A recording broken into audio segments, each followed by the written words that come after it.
आज का जो टॉपिक है वो ख़ास तौर पे डॉक्टर्स के लिए और उन लोगों के लिए जिन्होंने बायो के साथ साइंस का टॉपिक पढ़े हैं उनके लिए ज़्यादा इम्पोर्टेंट है और उन्हीं को ज़्यादा ये अच्छी तरह समझ में आएगा। टॉपिक बड़ा इंटरेस्टिंग है और बड़ा रेवोल्यूशनाइजिंग है। पढ़ाया जाता है, अभी भी मेडिकल की बुक्स में भी यही पढ़ाया जाता है, बायो की बुक्स में भी पढ़ाया जाता है कि जो जेंडर डिटरमाइनिंग जीन है वो सिर्फ और सिर्फ एक जीन है, वो है SRY जीन, जो कि वाई क्रोमोसोम के शॉर्ट आर्म पे मौजूद होती है। लेकिन अब जो है ना साइंस ने तरक्की की है और उस साइंस ने ये जाना है कि नहीं, दो जीन्स मज़ीद भी हैं, ठीक है ना, और भी शायद मज़ीद जीन्स हो, मल्टी फैक्टोरियल कंट्रोल हो इसका। लेकिन जो अभी तक डिस्कवर हुई हैं SRY जीन के अलावा, तो दो मज़ीद जीन्स हुई हैं, एक DAX1 है और दूसरी है W84 है। ये दोनों जीन्स जो हैं ये जो है ना फेमिनाइजेशन कराती हैं, यानी कि ये एक बंदे को फीमेल जेंडर की तरफ डेवलपमेंट कराती हैं। यानी कि SRY जीन जो पहले ये समझा जाता था कि जिस भी बंदे में SRY जीन होगी वो अल्टीमेटली मेल के अंदर डेवलप होगा, और एब्सेंस ऑफ SRY जीन होगी तो इसका मतलब है फीमेल में डेवलप होगा। लेकिन अब ये तहकीक से पता चला है कि SRY जीन की मौजूदगी में भी अगर W84 और DAX1 जीन्स अपने आप को अच्छी तरह एक्सप्रेस कर लें तो ये फीमेल जेनेटिक्स की तरफ बच्चा चले जाता है, यानी कि उसके अंदर जो डेवलपमेंट है वो एज अ फीमेल होगी। अब SRY जीन क्या करती है, ये हाई मोबिलिटी ग्रुप एक प्रोटीन टाइप का प्रोटीन बनाती है, और ये प्रोटीन बड़ा कंजर्व प्रोटीन होता है, यानी कि बड़ा ये टाइट किस्म का प्रोटीन होता है जो कि DNA के साथ बाइंड करता है और DNA की कुछ जीन्स की एक्सप्रेशन चेंज करता है, और उस जीन की एक्सप्रेशन चेंज करने की वजह से वो एक जो बच्चा है वो मेल फीचर्स की तरफ चले जाता है। तो अब ये जो सारे फैक्टर्स हैं ये एक जेनेटिक रिसर्च का टॉपिक है, इवॉल्व हो रहा है, ये हमें पता होना चाहिए, क्योंकि अब जेनेटिक्स ही न्यू इमर्जिंग फील्ड है साइंस की, मेडिसिन की, और जो टेक्नोलॉजी अभी आ रही है आगे। अब इसके अंदर ये है कि एक बार गोनेडल जेंडर डिटरमाइन हो जाता है, गोनेडल जेंडर डिटरमाइन हो जाता है तो उसके बाद क्या होता है कि जो गोनैड्स हैं, यानी कि मेल्स के अंदर फॉर एग्जांपल टेस्टिस हैं, तो टेस्टिस के अंदर सेल्स होते हैं, उनको कहते हैं लीडिंग सेल्स। अब ये लीडिंग सेल्स एक हार्मोन प्रोड्यूस करते हैं, उसको कहते हैं ल्यूटिनाइजिंग हार्मोन LH। अब जो ये जो LH होता है मेल्स के अंदर, LH का काम क्या है कि ये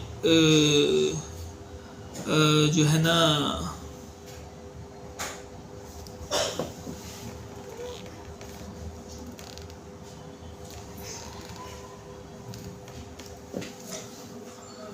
तो लीडिंग सेल्स जो हैं, लीडिंग सेल्स होते हैं गोनैड्स के अंदर, ये लीडिंग सेल्स क्या प्रोड्यूस करते हैं, ये टेस्टोस्टेरोन प्रोड्यूस करते हैं, जिसकी वजह से जो ऑर्गन्स हैं वो साइज़ में इंक्रीज़ होते हैं। फॉर एग्जांपल पिनाइल डेवलपमेंट होती है, विरलाइजेशन होती है, तो ये सब कुछ टेस्टोस्टेरोन के असर से होता है। इसके अंदर जो टेस्टोस्टेरोन का असर है वो बहुत हद तक, इसकी जो ज़्यादा एक्टिव मेटाबोलाइट है वो है डायहाइड्रोटेस्टोस्टेरोन, जो कि 5-अल्फा रिडक्टेज एक एंजाइम है जो कि टेस्टोस्टेरोन को डायहाइड्रोटेस्टोस्टेरोन में कन्वर्ट करता है, और जो डायहाइड्रोटेस्टोस्टेरोन है ये स्ट्रॉन्गर फॉर्म है टेस्टोस्टेरोन की। तो ये एक कन्वर्जन है जो 5-अल्फा रिडक्टेज एंजाइम के थ्रू होती है। इसके अलावा जो लीडिंग सेल्स है वो एक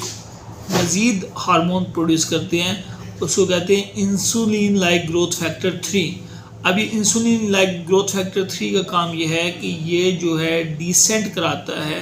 टेस्टिस की इनटू द स्क्रोटम। आपको ये जान के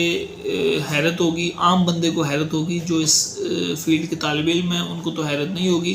कि इंसुलिन लाइक ग्रोथ फैक्टर 3 जो है बेसिकली टेस्टिस जो होते हैं वो एब्डोमेन में, यानी कि पेट के अंदर डेवलप होते हैं, और वो ज़िंदगी के अगली स्टेजेस पे जाके वो स्क्रोटम के अंदर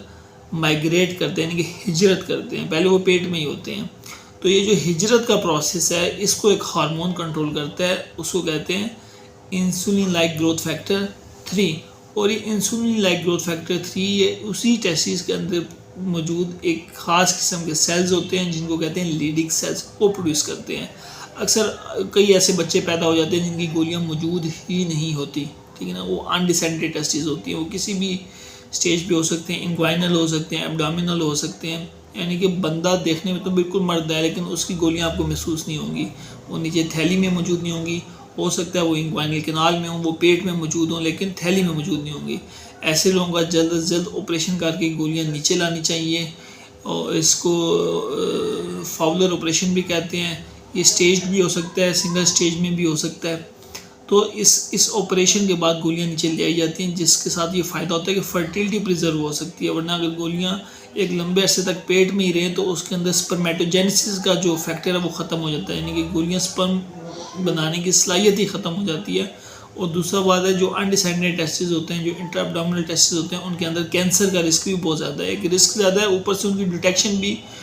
मुश्किल हो जाती है, क्योंकि गोलियां बाहर मौजूद हैं तो वो आराम से उसको महसूस किया जाता है, हाथ लगा के उसको पैल्पेट किया जा सकता है। कोई भी कैंसर किस्म की रसोली हो तो उसको हाथ से महसूस किया जा सकता है, लेकिन अगर वो पेट के अंदर मौजूद होगी तो इसको इतनी आसानी से हाथ लगा के महसूस नहीं किया जा सकेगा। इसके अलावा जो है टेस्टिस के अंदर दूसरे किस्म के सेल्स होते हैं, उनको कहते हैं सर्टोली सेल्स। अब सर्टोली सेल्स जो डेवलपमेंट में रोल ये प्ले करते हैं कि ये एक हार्मोन रिलीज़ करते हैं जिसको कहते हैं एंटी मुलेरियन हार्मोन, ठीक है। और ये जो एंटी मुलेरियन हार्मोन है ये जो गुल्फियन डक्ट है, जो मुलेरियन डक्ट है, उसकी जो है यूट्रस और फिलोपियन ट्यूब्स के अंदर डेवलपमेंट को इनहिबिट करता है। इस तरह मेल जेंडर